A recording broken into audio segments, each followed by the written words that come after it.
కేంద్ర ప్రభుత్వం వందే మాతరం గీతం విషయంలో కొన్ని కీలకమైన నిర్ణయాలు తీసుకుంది.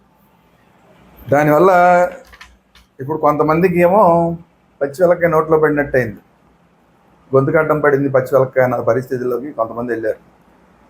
కానీ కేంద్ర ప్రభుత్వం వందే మాతరం మీద గతంలో ఏదైతే పొరపాటు తొలిందో ఆ పొరపాటుని సరిదిద్దుతూ పూర్తి పాట పాడాలి, ఎక్కడ పాడినా సరే పూర్తి పాట పాడాలి అని చెప్పి నిర్ణయం తీసుకుంది. దీనికి సంబంధించి ఒక 4 రూల్స్ పెట్టింది. ఒకటేంటంటే, వందే మాతరం పాడేటప్పుడు హాజరైన వాళ్ళందరూ కూడా అక్కడ గౌరవంగా నిలబడాలి, లేచి నిలబడాలి.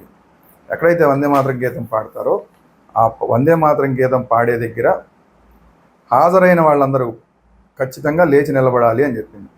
అయితే మనకి సుప్రీంకోర్టు చెప్పిన ప్రకారం జనగణమన విషయంలో సినిమా హాల్స్లో అయితే దీనికి అంత బలవంతంగా నుంచోవాల్సిన పని లేదని ఎలా చెప్పిందో దీనికి కూడా అదే వర్తిస్తుంది. సినిమా హాల్స్ లాంటి చోట అక్కర్లేదు, కానీ పబ్లిక్ మీటింగుల్లో ఎక్కడ జరిగినా కూడా అక్కడ ఉన్న అందరూ కూడా లేచి నుంచోవాలి గౌరవంగా అని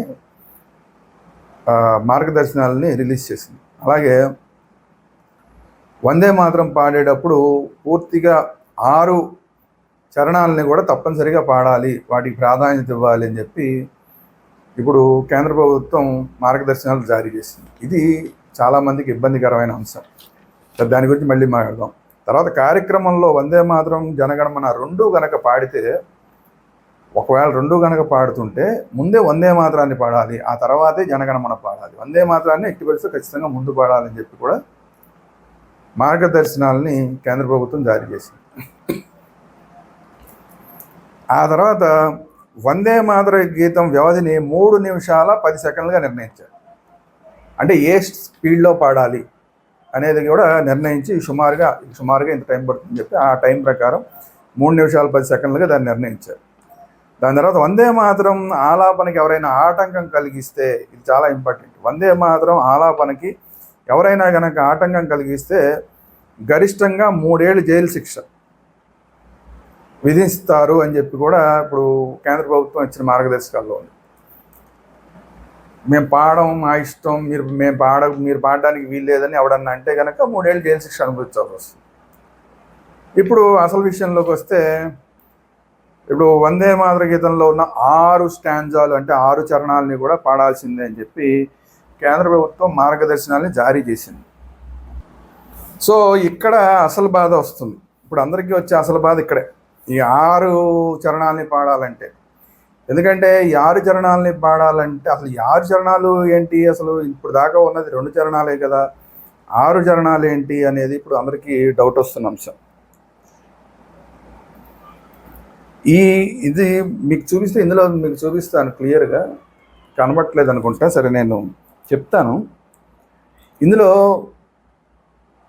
6 చరణాల్లో ప్రధానంగా అందరికీ అబ్జెక్షన్ ఏంటంటే, అంటే వేరే మతాల వాళ్ళకి అబ్జెక్షన్ ఏంటంటే, త్వం హి దుర్గా దశ ప్రహరణధారిణి కమలదళ విహారిణి వాణీ విద్యాదాయిని నమామి త్వాం నమామి కమలాం అమలాం అతులాం సుజలాం సుఫలాం మాతరం వందే మాతరం.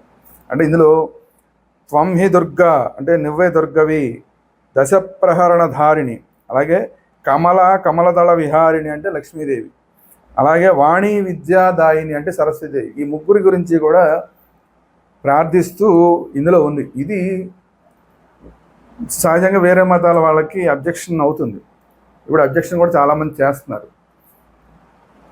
అయితే ఇప్పుడు వాస్తవంగా ఇక్కడ మనం గుర్తుంచుకోవాల్సింది ఏంటంటే, ఈ దేశం అనేది స్వాతంత్రం వచ్చినప్పుడు విడిపోయినప్పుడు, బ్రిటిష్ వాళ్ళ నుంచి విడిపోయినప్పుడు పాకిస్తాన్ హిందుస్థాన్గా విడిపోయింది.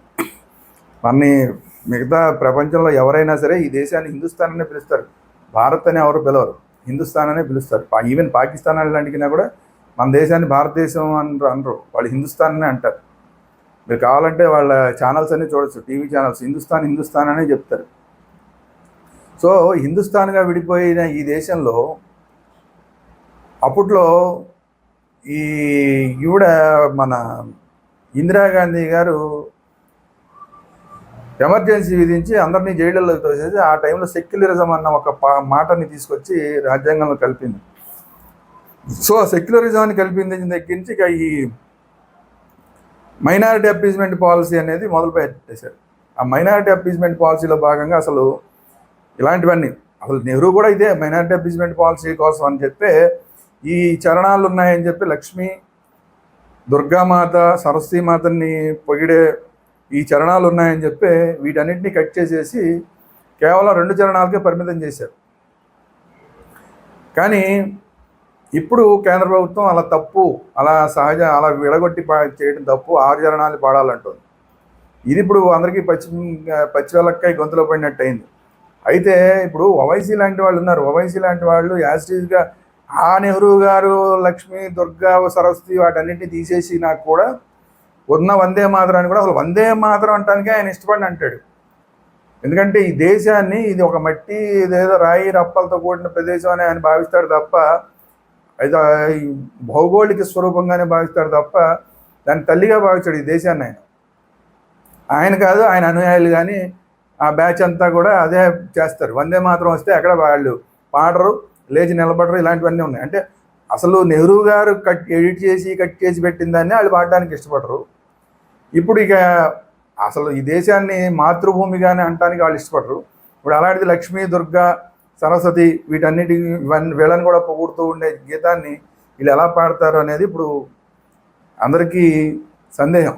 అయినా కూడా ఇలాంటివన్నీ తెలిసినా కూడా కేంద్ర ప్రభుత్వం ఈ నిర్ణయం తీసుకుంది అంటే నా ఉద్దేశం ప్రకారం ఇండైరెక్ట్గా ఇది హిందుస్థాన్, ఇది హిందూ భూమి, హిందూ దేశం ఇది అని చెప్పి అన్అఫీషియల్గా అనౌన్స్ చేసినట్టే లెక్క నా ఉద్దేశంలో.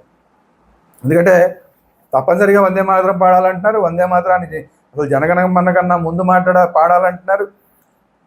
ఎవరన్నా వందే మాతరం పాడను అంటే 3 సంవత్సరాలు శిక్ష అంటున్నారు. గౌరవంగా లేచి నిలబడాలంటున్నారు.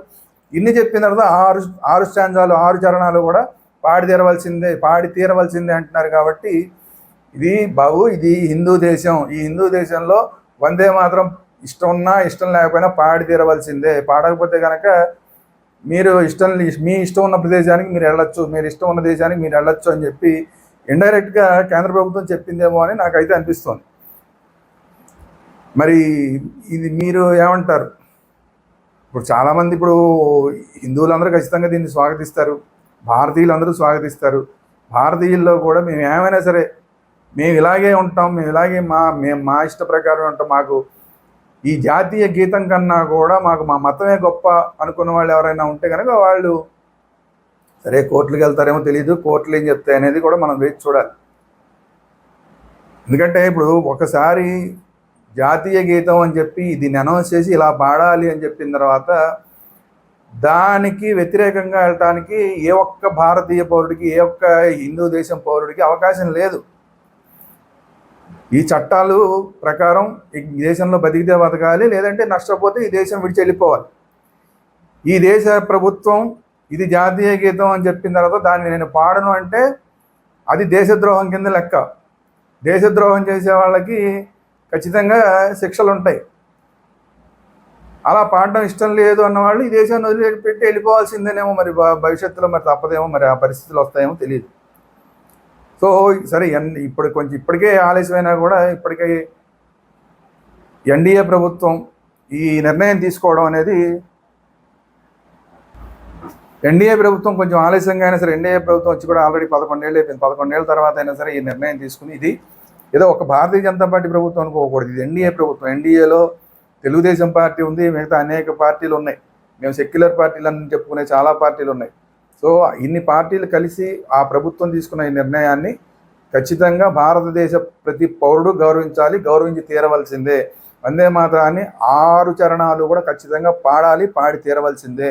అది కూడా జనగణమన కన్నా కూడా ముందే పాడి తీరవలసిందే. అలాగే ప్రతి ఒక్కళ్ళు కూడా ఈ గీతాన్ని వందే మాతరం గీతం పాడేటప్పుడు ఖచ్చితంగా గౌరవంగా లేచి నిలబడి తీరవలసిందే. ఇందులో ఏది చేయకపోయినా కూడా ఈ జాతిని అవమానించినట్టే, ఈ దేశాన్ని అవమానించినట్టే, దేశద్రోహానికి పాల్పడినట్టే.